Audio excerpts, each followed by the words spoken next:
Çin baskısı altındaki Doğu Türkistan'dan 2 evladı ve ailesiyle Kazakistan'a göç eden Mamasan Asankadir, geride kalan akrabalarını ziyaret için gittiği Doğu Türkistan'ın Tekes ilçesinde Çin polisince sorgusuz sualsiz pasaportuna el konuldu. 6 aydır ülkeden çıkamayan Asankadir'in dün şehit edildiği bilgisi geldi. Ailesi ve evlatları gözyaşlarıyla olayı anlattı.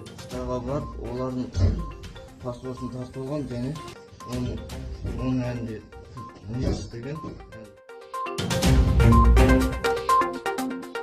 Bir Ses Bir Adım adı altında toplanan Doğu Türkistanlı Uygur bayanlar, Çin yönetiminin Doğu Türkistan'daki zulüm, soykırım ve insanlık dışı cinayetlerine dikkat çekmek için dünyanın her ülkesinden aynı gün aynı saatte meydanlara çıkarak Çin'i protesto etti.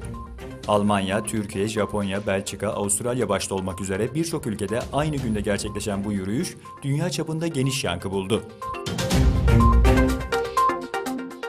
Tacikistan'ın Çin sınırındaki Dağlık Badakhşan Özerk Cumhuriyeti, iki ülke arasında önemli bir problem olmaya devam ediyor. Dağlık Badakhşan bölgesi Doğu Türkistan'ın Kaşgar şehrinin güneybatısına komşu bir bölge.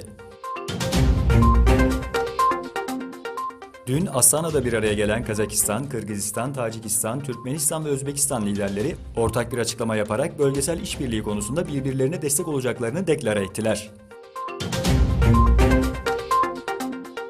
Slovakya Başbakanı Robert Fico ve kabinesi uzun süren siyasi iktidarsızlık ve halk protestoları sebebiyle istifa ettiğini duyurdu. Katar ile Birleşik Arap Emirlikleri arasında hava sahası gerginliği. Katar, Birleşik Arap Emirlikleri'ni ülkesinin hava sahasını ihlal ettiği gerekçesiyle Birleşmiş Milletler'e şikayet etti. Amerika Birleşik Devletleri'nden Rusya'ya yeni yaptırımlar.